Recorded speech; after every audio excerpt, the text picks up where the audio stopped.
Olá pessoal, tudo bem? Meu nome é João Paulo Mauler e você está mais uma vez no Médico.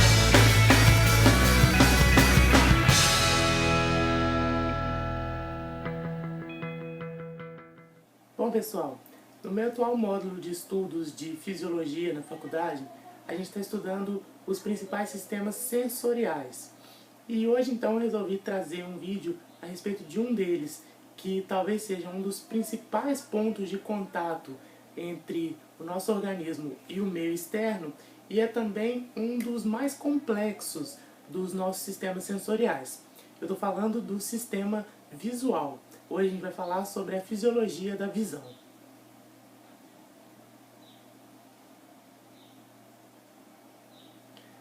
Bom, como eu falei, a visão é um dos nossos sentidos mais complexos e algumas etapas do processo de transformação de um estímulo luminoso em uma imagem propriamente dita no nosso cérebro ainda nem são muito explicados pela ciência.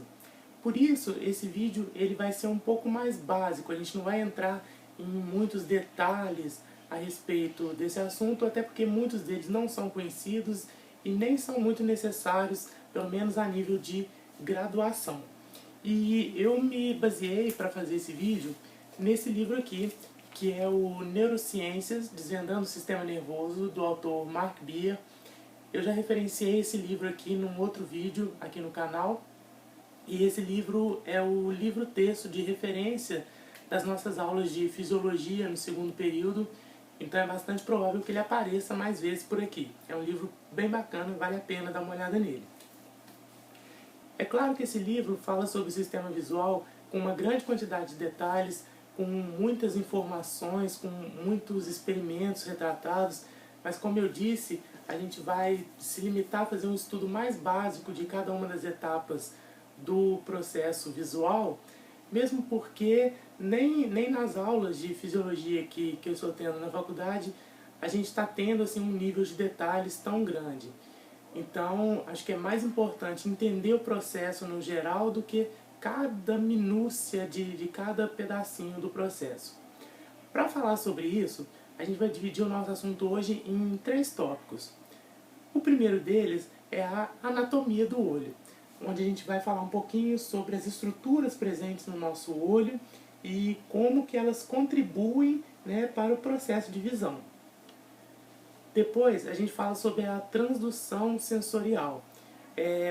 Para quem não sabe, para quem não lembra, transdução nada mais é do que a transformação de um estímulo externo, que pode ser um estímulo luminoso no caso da visão, pode ser um estímulo sonoro no caso da audição, pode ser um estímulo tátil, né, no caso do tato. A transformação de um estímulo externo em um estímulo elétrico, que é a linguagem que o nosso sistema nervoso entende. Então a gente vai estudar um pouquinho aqui sobre como que um estímulo luminoso que chega ao nosso olho é transformado em um sinal elétrico que vai então poder ser transportado até o córtex cerebral para que ele possa ser interpretado.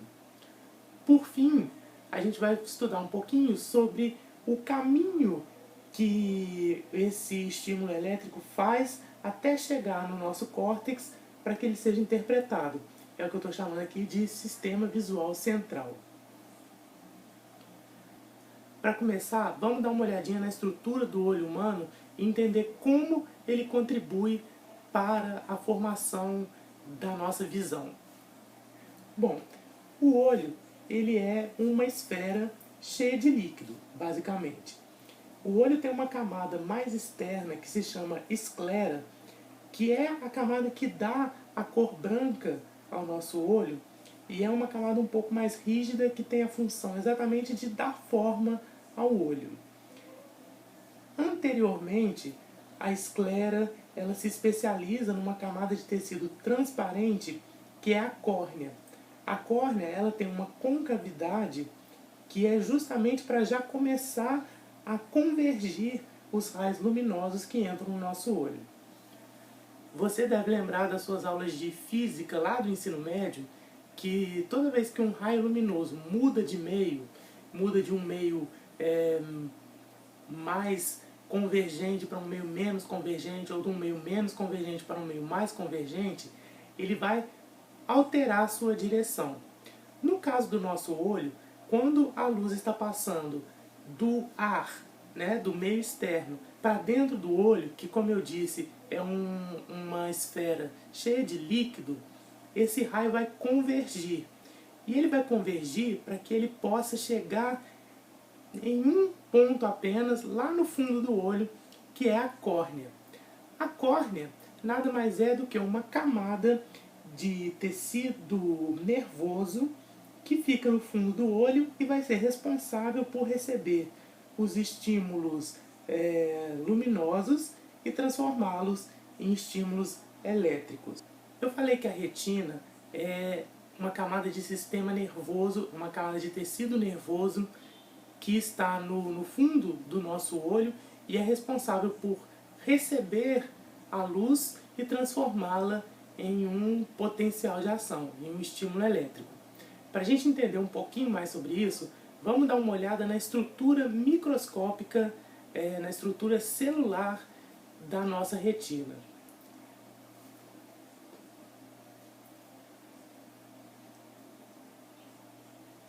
A retina ela é formada por várias camadas de células que estão justapostas, né, e cada uma tem a sua função básica. As células que vão receber os estímulos luminosos são os fotorreceptores.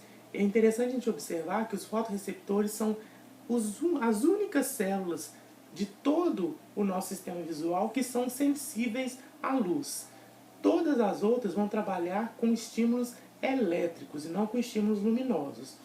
Por isso que os fotorreceptores são tão importantes. Eles são as únicas células que vão ser excitadas ou inibidas com estímulos luminosos. E é interessante observar que as células fotorreceptoras da retina, elas são a última camada de células na parede do nosso olho. Isso quer dizer que, ao contrário do que se poderia imaginar, a luz ela tem que atravessar todas as outras camadas de células antes de chegar na retina. Isso não tem nenhum grande problema, porque a maioria dessas células, aliás, todas essas células, são células transparentes, que não vão então atrapalhar o fluxo luminoso. A segunda camada de células, depois dos fotorreceptores, é a camada de células bipolares. Essas células bipolares elas vão ser responsáveis por pegar o estímulo gerado pelos fotorreceptores e transmitir para a terceira camada de células, que são as células ganglionares. As células ganglionares elas vão emitir axônios, e esses axônios é que vão formar o nervo óptico, que vai sair do olho levando o estímulo que foi ali recebido. Da mesma maneira que os fotorreceptores são as únicas células sensíveis à luz do nosso sistema visual, as células ganglionares são a única fonte de saída do estímulo que chega ao nosso olho. São elas que vão pegar o estímulo que chegou ao nosso olho e levar até o sistema nervoso. É por isso que essa via de transporte que começa aí nas células ganglionares é chamada de uma via retinofugal. É uma via que está saindo da retina e indo para o resto do sistema nervoso, para as estruturas mais centrais dentro do nosso sistema nervoso. Bom, vamos dar uma olhada agora nos fotorreceptores para a gente entender um pouco melhor como que eles fazem essa transdução do sinal. A gente vai ter dois tipos de fotorreceptores basicamente, que são os cones e os bastonetes. Os dois são um pouquinho diferentes em sua estrutura, mas basicamente todos eles vão ter um terminal sináptico que vão estar fazendo sinapse com aquelas células bipolares, elas vão ter um núcleo e elas vão ter uma extremidade, que é a extremidade receptora. Nessa extremidade a gente vai ter vários discos membranosos. Imagina um monte de moedas, uma em cima das outras. É mais ou menos assim que funciona a extremidade dos cones e bastonetes. Essas moedas são discos membranosos onde vão estar as proteínas responsáveis pela recepção do estímulo luminoso e pela transformação desse estímulo em um estímulo elétrico. Como eu disse, os cones e bastonetes têm algumas semelhanças entre si, mas eles têm também algumas diferenças. Dá para notar, por exemplo, que enquanto os cones vão se afunilando na extremidade, os bastonetes mantêm um diâmetro mais ou menos constante. E com isso a gente consegue até concluir que nos bastonetes a gente tem muito mais discos membranosos do que nos cones. E isso vai ter uma implicação no processo de recepção da luz. Como eu disse que são nos discos membranosos que estão as proteínas responsáveis pela transdução do estímulo luminoso, ora, se o bastonete ele tem mais discos, isso quer dizer que ele vai ser mais sensível à luz. É por isso que em ambientes escuros, por exemplo, a gente tem a atuação muito maior dos bastonetes do que dos cones, porque eles têm uma capacidade maior de receber estímulos luminosos mais fracos. Porém, quando o estímulo luminoso ele é muito forte, a gente diz que a gente atinge um ponto de saturação dos bastonetes. Ponto esse em que os bastonetes vão deixar de ser estimulados por aquela grande quantidade de luz. Os cones, pelo contrário, eles vão responder a quantidade de luz maior. Então, quando o ambiente está muito iluminado, a gente vai ter a recepção dessa luz primordialmente pelos cones. Além disso, os cones serão responsáveis pela recepção dos estímulos de cor. Isso quer dizer que, enquanto que o bastonete ele recebe luz com qualquer comprimento de onda, com qualquer frequência, os cones, a gente vai ter cones diferentes que vão funcionar como filtros, digamos assim, para receber apenas determinados comprimentos de onda de luz. E você deve lembrar das suas aulas de óptica, lá do ensino médio, que o comprimento de onda da luz vai determinar a cor dessa luz. Então são os cones os responsáveis pela cor que a gente enxerga. Mas para a gente entender um pouco melhor como que há essa transformação do estímulo luminoso no estímulo elétrico, a gente tem que estudar um pouquinho a transdução sensorial. E é isso que a gente vai fazer agora. Bom, nessa imagem você pode ver um dos discos membranáceos que eu falei para vocês que estão presentes lá nos cones e bastonetes. Você vai notar que nesse disco a gente tem uma proteína transmembrana que se chama opsina. Essa proteína ela vai estar associada a uma molécula que se chama retinal. Essa molécula ela pode ter duas conformações espaciais diferentes. A gente diz que é uma conformação de repouso e outra é uma conformação de excitação. Nesse momento, a gente está vendo uma imagem de um bastonete sem ser estimulado pela luz. Ou seja, a gente está vendo um bastonete no escuro. Nesse momento, o que acontece? A gente tem dentro desse bastonete a presença de uma molécula que é o GMP cíclico. O GMP cíclico é uma espécie de segundo mensageiro, é uma molécula pequena que fica ali dentro da célula cumprindo alguma função. Ele está sendo permanentemente produzido por uma enzima que se chama guanilato ciclase ou guanilil ciclase. Essa enzima ela pega uma molécula de GTP e transforma essa molécula em GMP cíclico. Esse GMP cíclico ele vai se ligar a canais de membrana no bastonete, a canais de sódio, canais de cálcio e provocar a abertura desses canais e a entrada de sódio dentro da célula. Se há entrada de sódio, há despolarização. E realmente, no escuro, esses bastonetes eles vão estar despolarizados. O potencial de membrana deles vai estar em torno de menos 35 mV no escuro. Ora, você lembra que despolarização é igual a ativação, né? É igual a liberação de neurotransmissor. Quer dizer que o bastonete ele está ativado no escuro. É isso mesmo, e a gente vai entender já já o motivo disso. Mas aí vamos supor que agora a gente colocou um estímulo luminoso, a gente iluminou esse bastonete. A primeira coisa que vai acontecer é que aquela molécula de retinal que eu mostrei para vocês, quando ela recebe a luz, ela vai utilizar a energia que ela recebeu da luz para mudar a sua conformação espacial. É isso que essa imagem aqui está mostrando para a gente. Olha. Quando a 11-cis-retinal, que é o nome completo da molécula, recebe luz, você pode notar que aquela extremidade dela vai girar, transformando então essa molécula no todo transretinal. Essa mudança de conformação, ela vai criar uma série de condições dentro do bastonete então.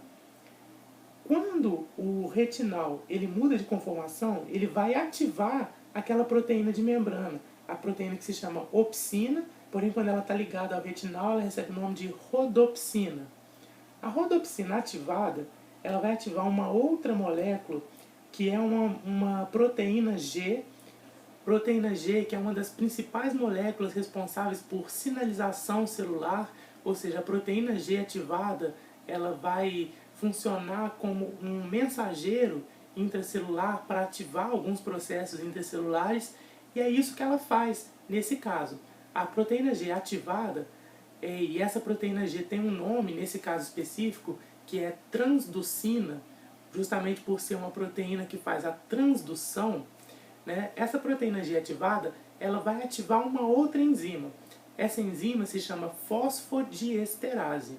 E o que a fosfodiesterase faz? A fosfodiesterase vai inativar o GMP cíclico, transformando ele em GMP, que é uma molécula inativa. Se eu não tenho mais GMP cíclico, eu não vou ter mais a ligação desse GMP cíclico naquele canal de sódio de membrana. Esse canal vai se fechar e a célula então vai se hiperpolarizar, porque vai parar de entrar sódio, então ela vai ficar com um potencial mais negativo do que aquele potencial de repouso. Então olha que interessante, o bastonete ele está ativado quando ele está no escuro. No escuro ele está despolarizado, portanto liberando neurotransmissores lá na fenda sináptica. Ao contrário, quando ele recebe luz, ele vai se hiperpolarizar e então se desativar. É um processo que talvez a gente imaginasse que acontecesse de forma contrária, mas é dessa forma. Ele fica hiperpolarizado na luz e despolarizado no escuro.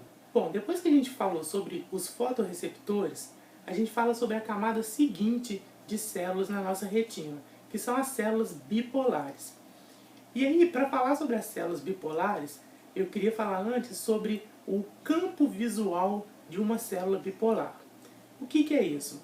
Cada célula bipolar ela vai receber o estímulo de vários fotorreceptores. E aí a gente fala que o campo receptivo dessa célula bipolar compreende aquela área da retina que, quando estimulada pela luz, vai causar a excitação ou a inibição daquela célula bipolar.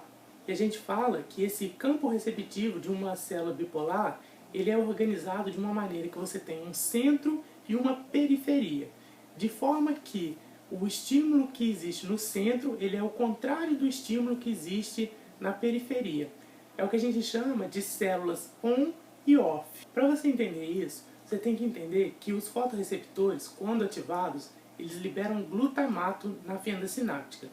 Porém, esse glutamato liberado, ele pode agir de duas formas diferentes. Ele pode ou inibir a célula bipolar, ou ele pode excitar a célula bipolar. Você lembra que no escuro os fotorreceptores vão estar ativados. Bom, se no escuro o fotorreceptor está ativado e ele ativar a célula bipolar, a gente fala que a gente tem ali um estímulo off de desligado em inglês. Por quê? Porque no escuro ele está ativando a célula bipolar.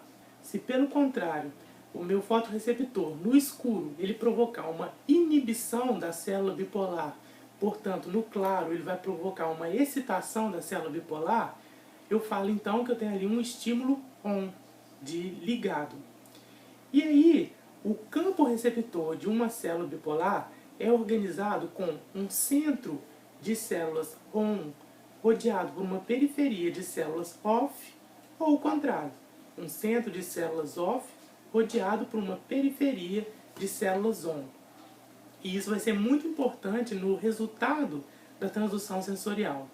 Se você não entendeu, dá uma olhada nessa imagem. Nessa imagem do centro, a gente considera que os fotorreceptores em azul no meio seriam as células ON, por exemplo, enquanto que aqueles em vermelho na periferia seriam as células formando a área OFF.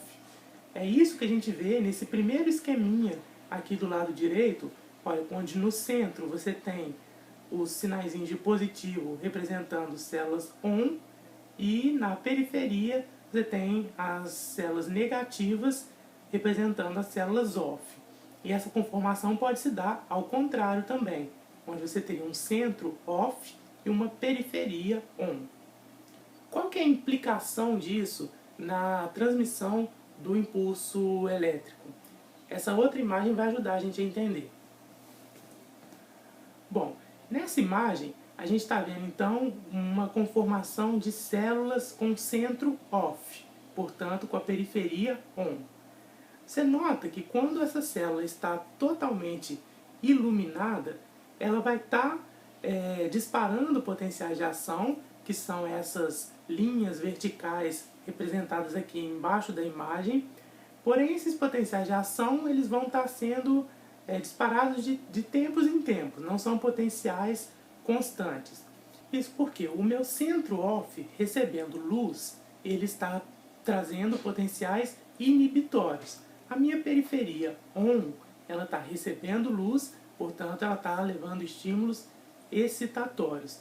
Porém, no somatório dessas duas coisas, acaba que você não vai ter um potencial de alta frequência. Na figura B, a gente já vê que você tem uma total ausência de potenciais de ação. Por quê? Porque no centro, como eu estou recebendo luz em uma célula OFF, ele está trazendo um estímulo inibitório. A célula ON, ela está recebendo uma quantidade grande de sombra. E aí a sombra na célula ON vai ser inibitória. Então eu vou ter um estímulo inibitório muito maior do que o estímulo excitatório, por isso eu não tenho potenciais de ação. Pelo contrário, na figura C agora, dá uma olhada que os meus potenciais de ação vão estar disparando em alta frequência. Isso porque o meu centro é OFF. Como o centro está no escuro, ele vai estar disparando estímulos excitatórios. A minha periferia ON, ela está recebendo um pouco de luz também. Então, no lugar onde ela está recebendo luz, ela também vai estar disparando estímulos excitatórios. Então, você vai somar esse estímulo todo e vai fazer uma grande quantidade de disparos de potencial de ação. Quando eu estou totalmente no escuro, assim como quando eu estava totalmente na luz, você vai ter mais uma vez a anulação desses dois estímulos, ON e OFF, e portanto eu vou disparar potenciais de ação em uma frequência menor. Talvez você até já tenha tido um insight aí e visto que o nosso sistema visual, organizado dessa maneira, ele privilegia bastante o contraste. Ou seja, as áreas de fronteira entre claro e escuro, elas dão disparos muito mais constantes do que áreas que estão totalmente iluminadas ou áreas que estão totalmente escuras. É por isso que a gente consegue enxergar muito bem as bordas, né, claras e escuras dos objetos. É porque o nosso sistema nervoso ele é organizado de forma que o nosso sistema visual privilegia essas bordas, ela privilegia esses contrastes. Bom, uma vez que então esse estímulo foi transmitido para a célula bipolar e da célula bipolar ele é transmitido para a célula ganglionar e o raciocínio da célula bipolar para a célula ganglionar ele é exatamente o mesmo, ou seja, uma célula bipolar ON vai transmitir o estímulo para uma célula ganglionar ON, uma célula bipolar OFF vai transmitir o estímulo para uma célula ganglionar OFF. E aí vai ser o somatório desses estímulos excitatórios e inibitórios que vai gerar ou não um potencial de ação. Visto isso, esse estímulo sai através então dos axônios das células ganglionares, formando o nervo óptico, e aí a gente já entra no sistema visual central. No sistema visual central, a gente tem então a união desses axônios dos neurônios ganglionares lá da retina, formando o nervo óptico.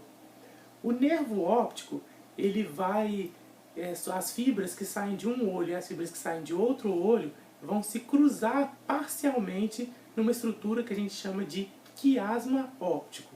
E aí do quiasma óptico a gente continua com o trato óptico, que vai chegar até lá no tálamo, que é a próxima estrutura na sequência, né, de estruturas por onde o nosso estímulo óptico vai passar. É isso que a gente vê nessa figura aqui, olha. Você pode ver que os estímulos saem do olho, passam pelo nervo óptico, e aí vai haver um cruzamento de fibras no quiasma óptico, depois eles vão passar pelo trato óptico para chegar no tálamo. Eu falei para vocês que apenas uma parte das fibras vai se cruzar no quiasma óptico. Se você der uma olhada nessa próxima imagem, você vai ver que uma parte das fibras elas vão se cruzar e a outra parte vai continuar. É por isso que quando essas fibras chegarem no tálamo, quando esses estímulos visuais chegarem no tálamo, eu vou receber de cada um dos lados do tálamo estímulos dos dois olhos. Mas esses estímulos vão chegar separados lá no tálamo. A gente vai ver isso já já. Mas antes, para a gente entender um pouco sobre como que o estímulo é separado, eu vou falar um pouquinho para vocês sobre o nosso campo visual. O campo visual, ele funciona da seguinte maneira. Você pega um objeto, uma caneta, por exemplo, e coloca à frente da sua visão. E você vai olhar diretamente para ela. Tudo que eu estou vendo perifericamente de um lado e de outro corresponde ao meu campo visual.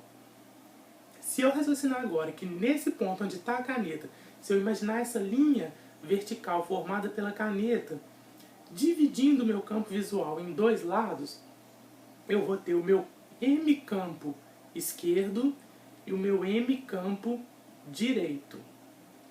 E aí, na minha retina, a gente tem uma separação bem no meio da retina. A gente fala que do meio para medial, a gente tem a retina nasal, porque ela está relacionada ao nariz, né? E do meio para lateral, eu tenho a minha retina temporal, porque ela vai estar relacionada à minha região temporal do crânio. A mesma coisa do outro lado, retina nasal, retina temporal. E eu posso ter o mesmo raciocínio para o meu campo visual. Eu vou ter um campo visual nasal e um campo visual temporal, dos dois lados. Não é difícil da gente entender como as fibras, como o estímulo luminoso ele entra e ele cruza dentro do meu olho. Quando eu estou enxergando com a minha retina nasal, eu estou vendo, na verdade, o que está no campo visual temporal, tanto de um lado quanto do outro. Daí, a gente começa a entender o seguinte, quando as minhas fibras... Então, eu divido as fibras que saem do meu olho em dois grupos, né? As fibras que saem da retina nasal e as fibras que saem da retina temporal. E o cruzamento de fibras ele se dá da seguinte maneira. As fibras que saem da minha retina nasal, elas vão se cruzar no quiasma óptico. Então as fibras que estão saindo da minha retina nasal esquerda vão estar indo lá para o tálamo do lado direito. Enquanto que a minha retina temporal do lado esquerdo vai vir para o tálamo do lado esquerdo mesmo. A mesma coisa valendo para o meu olho direito. As fibras da minha retina nasal do olho esquerdo vão cruzar e ir para o tálamo do lado esquerdo. A minha retina temporal do lado direito não vai cruzar e vai para o tálamo do mesmo lado direito. E aí, olha só, se você começar a tampar seus olhos alternadamente, sempre olhando para o mesmo ponto, você vai notar que existe uma determinada região da nossa visão que a gente consegue enxergar com os dois olhos. Né? A região mais medial, né, da visão dos dois olhos é uma região comum, que se eu fechar um olho eu vejo com o outro, se eu fechar o outro eu vejo com o primeiro. Essa região é chamada de campo visual binocular, ou seja, é uma região que eu consigo enxergar com os dois olhos. Vai ter uma região mais lateral aqui, por exemplo, que eu só vou conseguir enxergar com esse olho. Por exemplo, eu estou com a minha caneta aqui bem lateral do meu lado direito. Eu estou olhando para frente, eu estou enxergando ela com o meu olho direito. Se eu tampar o meu olho direito, eu já não enxergo ela, porque ela está fora do campo visual do meu olho esquerdo. E aí, se eu pegar nessa região que eu enxergo com os dois olhos, a região binocular, se eu botar um objeto do meu lado esquerdo, por exemplo, é fácil de raciocinar que esse objeto está sendo visualizado com a minha retina nasal do olho esquerdo, porém a minha retina temporal do olho direito. Você lembra que a retina temporal ela segue do mesmo lado e que a retina nasal cruza? Portanto, o objeto que está aqui do meu lado esquerdo, ele está indo todinho para o meu tálamo do lado direito. É por isso que a gente fala que a nossa visão ela é cruzada. Apesar de eu estar recebendo estímulo dos dois olhos, nos dois lados do tálamo, os objetos que estão do meu lado esquerdo, eles estão sendo primariamente vistos pelo minha retina nasal do olho esquerdo, pela minha retina temporal do olho direito. Portanto, está indo tudo para o meu tálamo do lado direito. E aí é por isso que a minha visão do lado esquerdo é processada pelo meu tálamo direito e a minha visão do lado direito é processada pelo meu tálamo esquerdo e as vias visuais então são cruzadas. É um pouco complicadinho, né? Eu sugiro que se você não entendeu, volta o vídeo, assiste de novo esse pedaço e vai testando você mesmo, com os seus olhos, e aí eu acho que vai dar para você entender. Depois que o estímulo visual cruza, ou não cruza, né, no quiasma óptico, ele continua através do trato óptico até o tálamo. O tálamo, que é uma estrutura lá do diencéfalo, que fica lá na base do nosso cérebro mais medial, e no tálamo eles vão chegar numa estrutura que se chama corpo geniculado lateral. O corpo geniculado lateral vamos dizer assim, é a próxima estação onde os estímulos visuais vão estar chegando antes de ir para o córtex. E o tálamo, se você fizer um corte do tálamo para você observar ele por dentro, você vai ver isso daqui, olha. O tálamo é uma estrutura que funciona como se fosse uma cebola, em camadas. O tálamo tem 6 camadas. E a organização do estímulo visual ele é tão grande que se você olhar nessa outra imagem aqui você vai ver que os estímulos eles chegam de forma muito organizadas ao tálamo, ao núcleo geniculado lateral. Porque olha só, os estímulos que saem da retina temporal direita estão chegando nas camadas 2, 3 e 5 do tálamo direito. As fibras da retina nasal esquerda já estão chegando nas camadas 1, 4 e 6 do tálamo direito. Já no tálamo do lado esquerdo, no núcleo geniculado lateral do lado esquerdo, vão estar chegando fibras da minha retina nasal direita, nas colunas 1, 4 e 6, e chegando também da minha retina temporal esquerda, nas camadas 2, 3 e 5. É tudo muito organizado. E a gente fala que existe uma característica, que é uma característica até básica de todo o sistema nervoso, mas no caso do sistema visual a gente chama de retinotopia, que quer dizer que fibras que estão próximas umas das outras na retina vão chegar próximas umas das outras no tálamo, vão chegar próximas umas das outras no córtex. Isso é importante porque você consegue criar um mapa do estímulo visual, e aí se você tem uma lesão em um determinado ponto, você consegue determinar através da sintomatologia qual que é o pedaço daquela estrutura que está lesado. É como se você tivesse um mapa mesmo da área da minha retina e esse mapa ele tivesse impresso também lá no tálamo, no núcleo geniculado lateral, ele tivesse impresso também lá no córtex, na minha área visual do córtex, que é para onde a gente vai agora. A gente saiu do tálamo, do núcleo geniculado lateral, as fibras que vão estar saindo do tálamo, que vão estar saindo do núcleo geniculado, elas formam o que a gente chama de radiação óptica.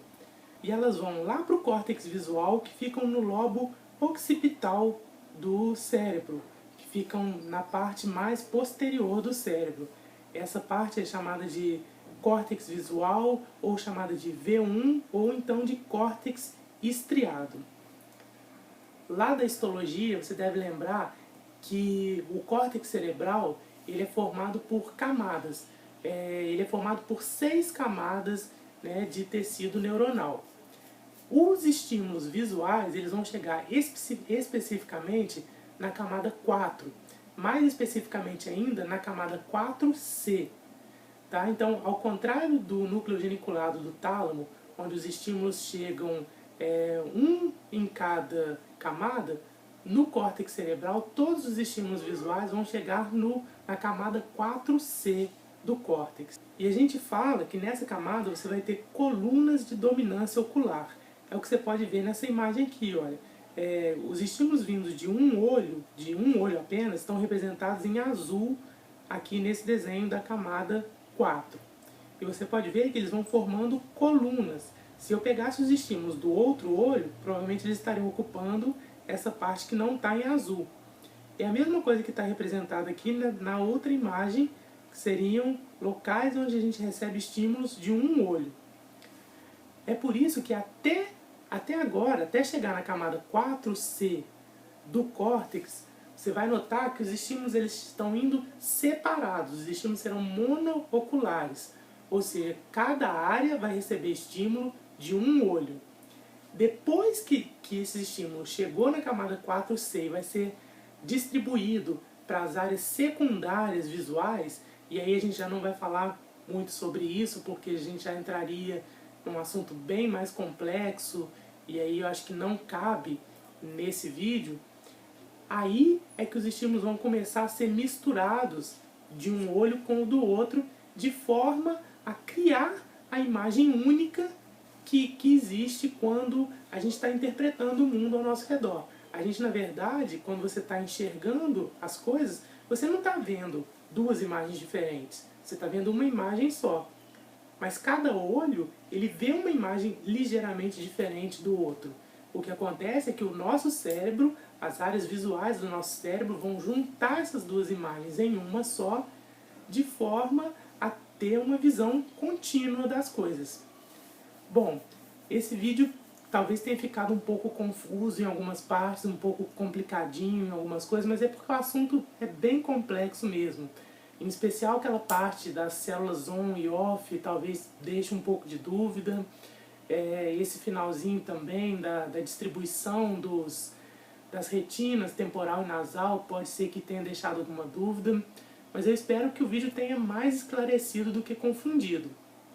E, como eu disse, as minhas referências para esse vídeo são o livro de Neurociências, do Mark Beer, e eu utilizei também o livro Fisiologia Humana, da Laura Lee Sherwood, que é um livro de fisiologia bem bacana, é um livro mais simples de se entender, ele é mais resumidinho também, não é aquele calhamaço igual o Guyton, né?